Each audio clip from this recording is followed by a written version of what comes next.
Bom dia, bom dia. A gente agora tem um botãozinho novo aí, né? Levantar a mão. Quem está no computador deve estar vendo este novo botão aí. Não sei se no celular aparece. Agora, quando você quiser fazer uma pergunta, você levanta a mãozinha aí. Ezequiel já testou aí, né, Ezequiel?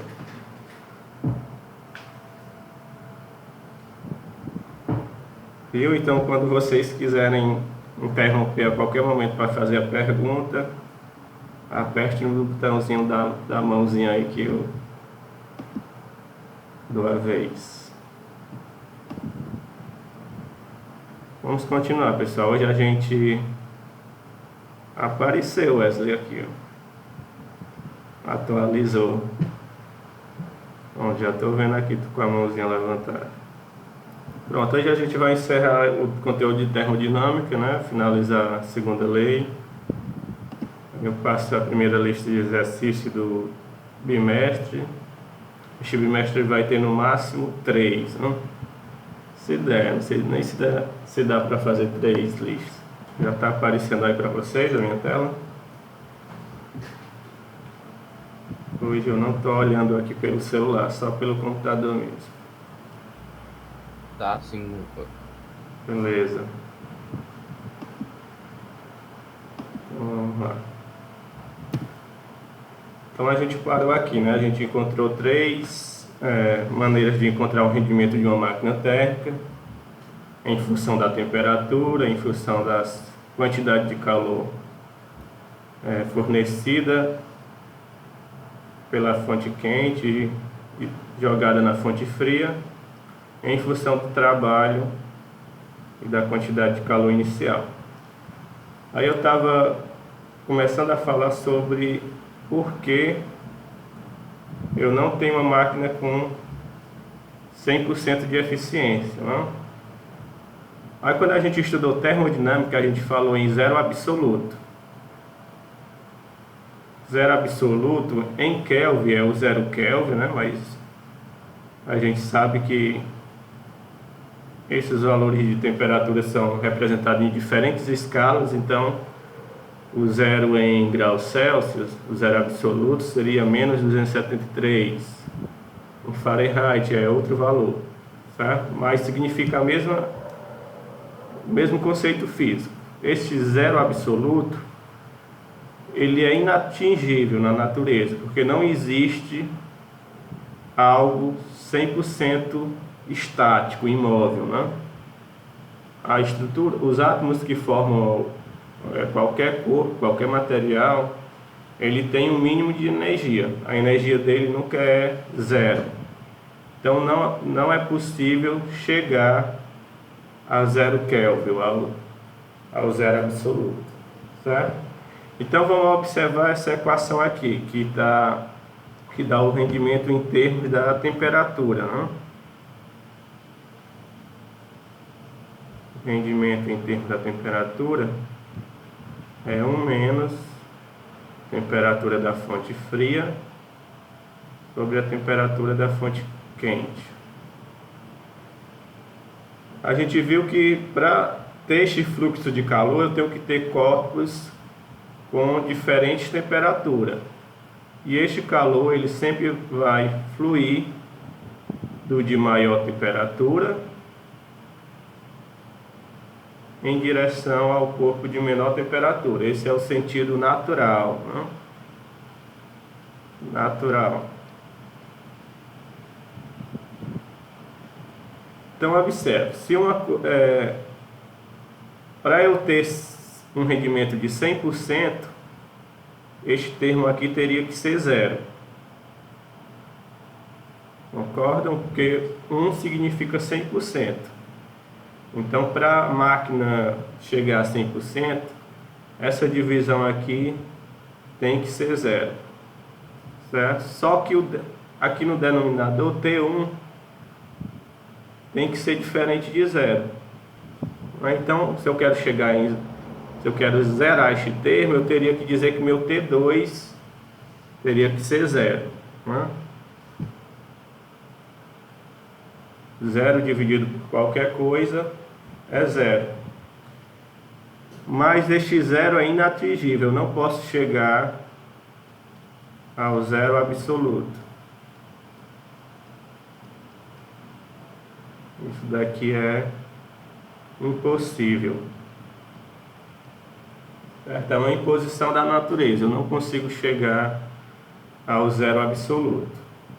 Então, daqui a gente pode reafirmar novamente que uma máquina térmica, ela não é possível obter um rendimento de 100%, né? De posse daquela ideia de zero absoluto. Certo, gente? Ficou claro aí essa impossibilidade de ter 100% de rendimento? A gente já tinha inferido isso pelo o fluxo de calor, né? Tem que existir uma máquina de maior temperatura e outra de menor temperatura. E eu sempre vou desperdiçar um pouco dessa energia que é fornecida no início, né? Por isso que ele não tem o 100% de aproveitamento. E aqui nessa expressão a gente consegue ver essa impossibilidade devido não ser impossível chegar ao zero absoluto na natureza. Basicamente o que tem aqui, né? Vamos fazer um exemplo. Agora em função da temperatura. Em uma máquina térmica são fornecidos 3 kJ de calor. Então é o nosso Q1, né? É o calor que está sendo fornecido inicialmente. 3 kJ. E a gente sabe que cada quilo é 1000 unidades. Então aqui são 3000 joules.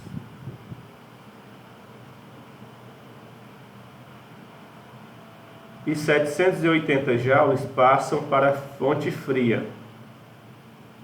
Então aqui é o tanto de calor que é desperdiçado. 780 joules. Ele quer saber qual o trabalho realizado pela máquina, se considerarmos que toda a energia que não é transformada em calor passa a realizar trabalho. Então, como é que eu vou determinar o rendimento aqui?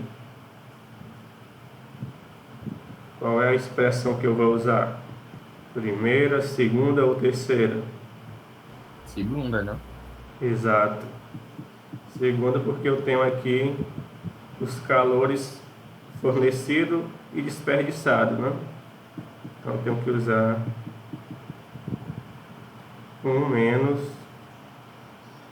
calor da fonte fria, calor da fonte quente. Vamos lá, substituindo 1 menos calor da fonte fria, 780, calor da fonte quente, 3000. Quando eu estava no ensino médio, pessoal, sempre confundia essa ordem aqui, né? Às vezes eu colocava o Q1 em cima e o Q2 embaixo. Mas aqui, ó, tenho em mente que o menor tem que ficar sempre em cima, certo? Tanto faz se aqui for temperatura ou calor, o menor valor tem que ficar sempre em cima, porque essa divisão ela tem que ser menor do que 1. Se essa divisão der maior que 1, eu vou estar obtendo um valor negativo aqui para o rendimento, certo? Então vamos lá, continuando. Quanto é que dá essa divisão aqui? 78 por 300. Enquanto isso, vou ver se tem alguma pergunta. 0,26. Pronto, 1 menos 0,26 dá 0,74, não? Ou em termos percentuais, é só multiplicar por 100, 74%. Pronto, é uma máquina até boa, né? Aproveita 74% do calor que é fornecido inicialmente. Alguma dúvida, pessoal, aqui? A Luísa tá perguntando qual o nome do conteúdo. Segunda lei da termodinâmica. Deixa eu ver aqui o capítulo. Aqui, ó, começa na página 119 do seu livro, tá? Página 119. Vamos lá, prosseguindo. Então, vou só criar um exemplo aqui. Vamos supor que eu tenha uma máquina térmica,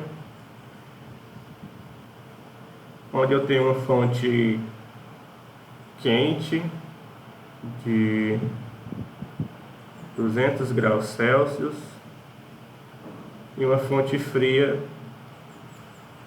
de a temperatura ambiente, vamos supor, 27 graus Celsius. Então, quero saber o rendimento de uma máquina térmica que funciona entre esses intervalos de temperatura. Qual vai ser a eficiência dessa máquina? Qual expressão eu devo usar para encontrar o rendimento de uma máquina que funciona sobre aqueles critérios? Oi? A3. Exato. Eu sempre olho quais são as grandezas envolvidas, né? Então, se tem temperatura, eu vou usar essa terceira expressão. Então, observe que eu tendo simplesmente a temperatura da fonte quente e da fonte fria, eu não preciso nem saber qual é o líquido, o fluido que está sendo usado nessa máquina, certo? Não importa se é álcool, gasolina ou outro combustível qualquer. Basta eu ter os valores da temperatura da fonte quente e da fonte fria.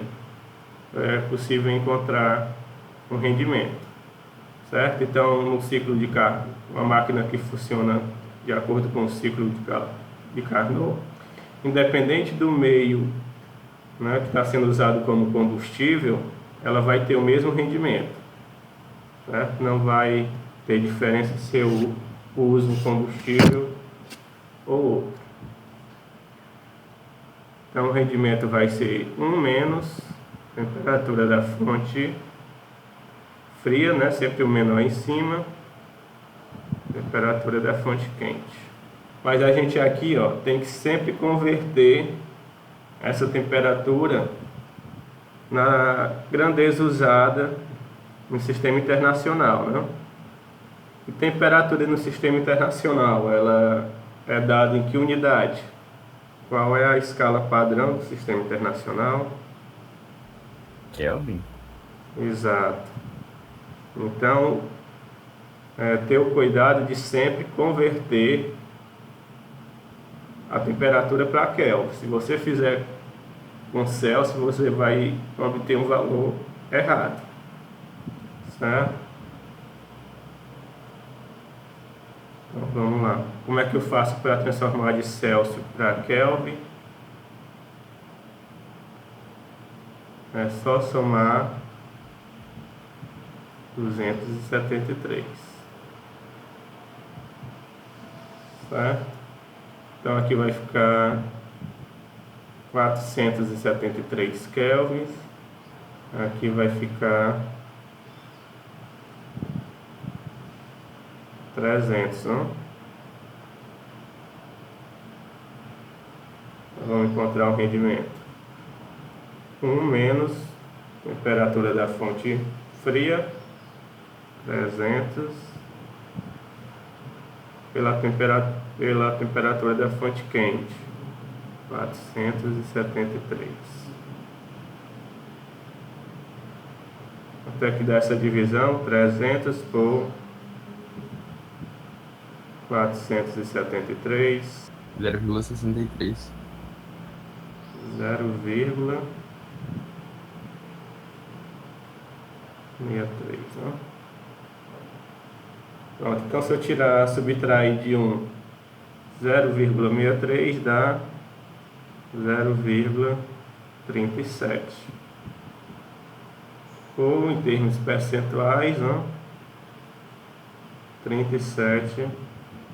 Então essa máquina térmica aqui, nessas condições, né, ela perde mais energia do que aproveita, né? Só aproveita 37%. Então o ideal é que essa diferença aqui seja a maior possível, né? Para eu ter uma máquina com um rendimento próximo de 100. Alguma pergunta, pessoal? Pronto. Eu disse que não ia falar de entropia para vocês, que geralmente é cobrado lá no ensino superior, mas aí eu estava lendo o livro de vocês ontem, ele comenta sobre entropia, e eu lendo também as questões do Enem, eu vi que, acho que recentemente ele cobrou este conceito de entropia. E o que seria entropia? A gente viu que existe uma relação entre a quantidade de calor que é fornecida ao sistema e a temperatura daquela fonte, não? E a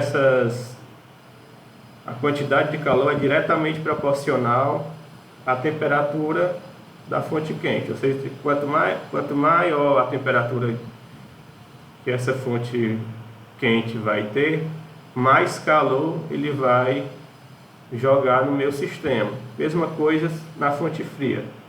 Quanto menor for essa temperatura, mais calor ele vai retirar daquele meu sistema.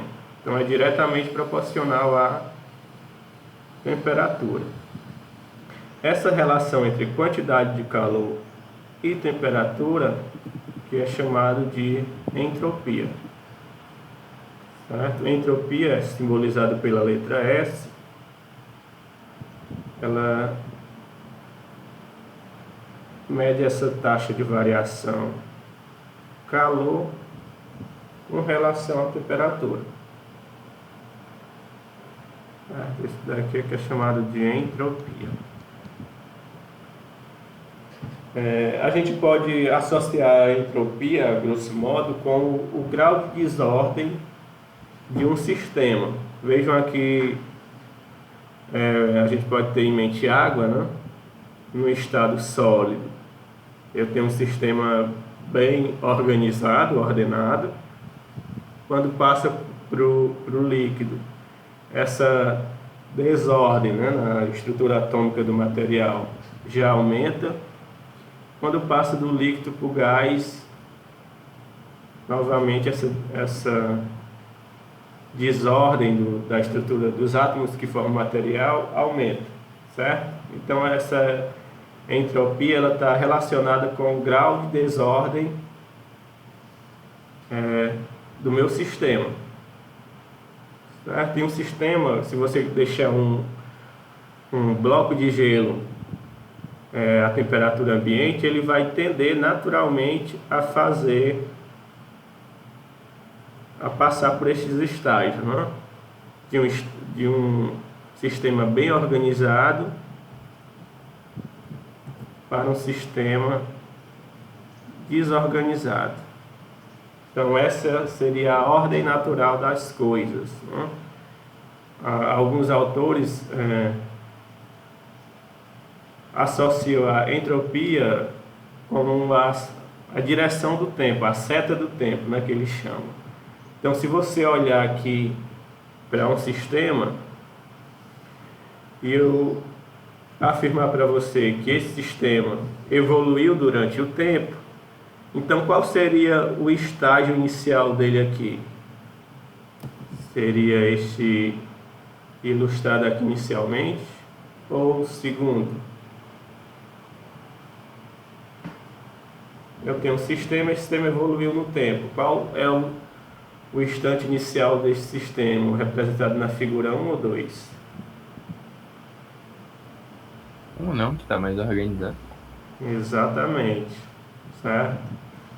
Então, um sistema físico, naturalmente, ele vai tendendo a essa desorganização. essa entropia é inversamente proporcional à temperatura, né? Quanto maior a temperatura, menor a entropia. Maior a temperatura, menor a entropia. Quando essa temperatura é menor, a entropia é maior. Tá? Então vamos fazer um exemplo que eu tirei aqui do livro de vocês. Admitamos que em uma máquina térmica a fonte quente esteja a temperatura de 400 Kelvin. Então, meu T1, né? Temperatura da fonte quente. Em cada ciclo do fluido de trabalho forneça 600 joules de calor. Então, calor fornecido,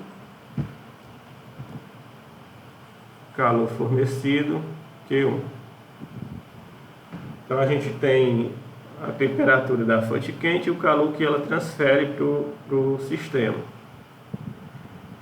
Seja em cada ciclo a quantidade de calor rejeitada para a fonte fria, então calor desperdiçado, calor que é jogado na fonte fria, Q2, que está a uma temperatura de 200 Kelvin, a temperatura da fonte fria. Ele quer saber qual a variação de entropia que acontece em cada ciclo dessa máquina. Então, qualquer variação é final menos o inicial, certo? Então, como é que a gente encontra a entropia? A entropia é simplesmente a variação de calor pela temperatura, não?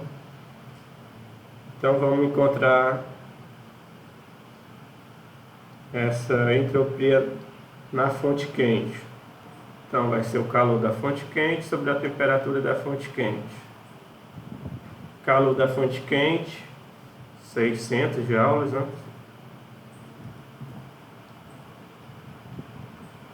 Temperatura da fonte quente, 400.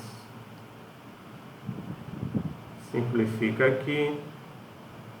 6 dividido por 4 dá 1,5, né? Calor está em joules, temperatura Kelvin. Então a gente tem a entropia do estado inicial aqui, né? Que é fornecido na fonte quente. Vamos achar a entropia da fonte fria. Calor da fonte fria dividido pela temperatura da fonte fria. Então, o calor da fonte fria é 500, né? Temperatura da fonte fria, 200. Simplifica. 5 dividido por 2 dá 2,5, né? 2,5 joule por Kelvin. Pronto, ele quer a variação de entropia.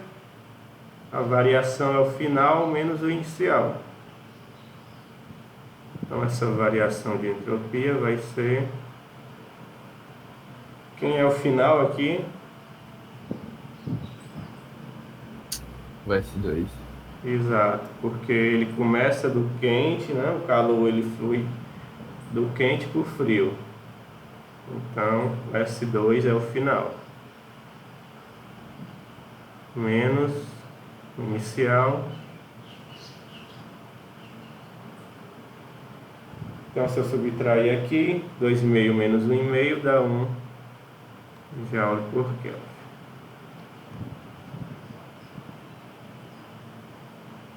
Certo? Então, em um sistema termicamente isolado, essa variação de entropia aqui é maior do que zero. É sempre positiva, né? Isso quer dizer que um sistema ele vai tendendo a esfriar, né? Vai tendendo a uma queda de temperatura. Então é por isso que a segunda lei também ela representa uma terceira maneira de enunciar a segunda lei da termodinâmica. Né?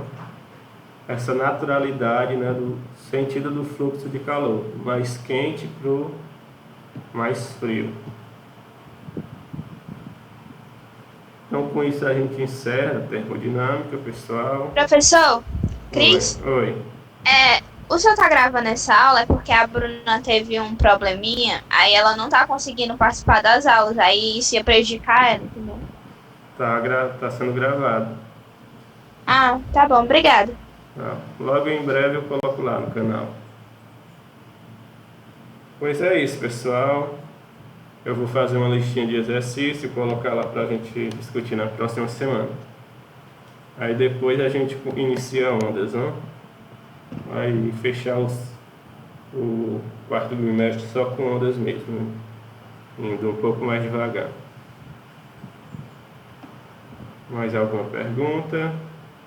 Então é isso, pessoal. Tenham um bom final de semana. Aproveitem aí. Ô, Cris, a Fernanda tá falando no chat. Oi, Fê. Diz, Fernanda. Era só pro senhor voltar lá no.